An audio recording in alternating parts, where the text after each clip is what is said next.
अरमान को आखिरकार होश आ ही गया है। जैसे ही उसकी आंखें खुलती हैं, पूरा घर सन्न रह जाता है। लंबे समय तक बेहोशी में रहने के बाद उसका होश में आना किसी चमत्कार से कम नहीं है। लेकिन यह होश भी अपने साथ कई सवाल और तूफान लेकर आया है। अभीरा, जिसे अरमान की हालत ने पूरी तरह से तोड़ कर रख दिया था, अब किसी भी कीमत पर उसे उसकी बेटी पुकी से मिलवाना चाहती है। लेकिन कहानी में एक बड़ा ट्विस्ट आ जाता है। अभीरा जो बच्ची लेकर आई है, वह असली पुकी नहीं बल्कि एक फेक पुकी है। यह बात अभी किसी को नहीं पता, यहाँ तक कि खुद अभीरा को भी नहीं। उसे यकीन है कि यही उसकी पुकी है, जो उसके जीवन में फिर से उजाला लाएगी। वह बच्ची को लेकर भागती हुई अरमान के कमरे की तरफ आती है, जहां अरमान दर्द से तड़प रहा है। उसके सिर में तेज दर्द है, शरीर कमजोर है, लेकिन जैसे ही वह अभीरा को देखता है, उसकी आंखों में चमक लौट आती है। वह दीवारों का सहारा लेकर अपने कमरे से बाहर निकलता है और जैसे तैसे खुद को संभालता है। तभी वहां गीतांजलि पहुंचती है। गीतांजलि, जो अरमान से बेहद लगाव रखती है, अभीरा को देखकर बुरी तरह बौखला जाती है।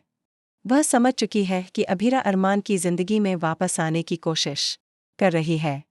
लेकिन गीतांजलि को इस बात का अंदेशा भी नहीं है कि अभीरा जो बच्ची लेकर आई है, वह पुकी नहीं, बल्कि कोई और है, एक बड़ी साजिश के तहत बदली गई बच्ची।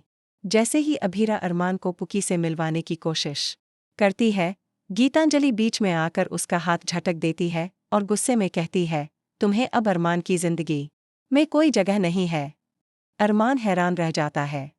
एक ओर वह अपनी बेटी से मिलने की कोशिश कर रहा है, दूसरी ओर उसकी आंखों के सामने दो औरतें उसकी जिंदगी को अपनी अपनी पकड़ में करने की कोशिश कर रही हैं।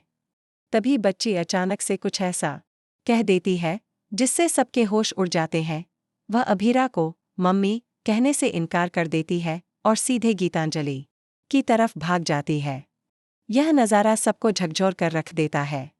क्या यह बच्ची सच में पुकी है, या फिर गीतांजलि ने कुछ ऐसा खेल खेला है जिससे अरमान और अभीरा हमेशा के लिए अलग हो जाएं?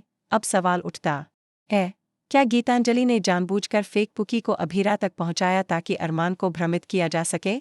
या क्या पुकी के असली होने का कोई और गहरा राज छुपा है, जो अब धीरे धीरे सामने आने वाला है? आने वाला ट्रैक बेहद चौंकाने वाला और इमोशनल ट्विस्ट से भरपूर होने वाला है। क्या अरमान सच्चाई तक पहुंच पाएगा? क्या अभीरा को अपनी असली बेटी मिल पाएगी? और क्या गीतांजलि का सच सबके सामने आ पाएगा? आप इस पूरे ड्रामे के बारे में क्या सोचते हैं? अपने विचार हमें कमेंट करके ज़रूर बताएं। और टेलीविज़न की हर लेटेस्ट अपडेट के लिए हमारे चैनल को सब्सक्राइब करना बिल्कुल न भूलें।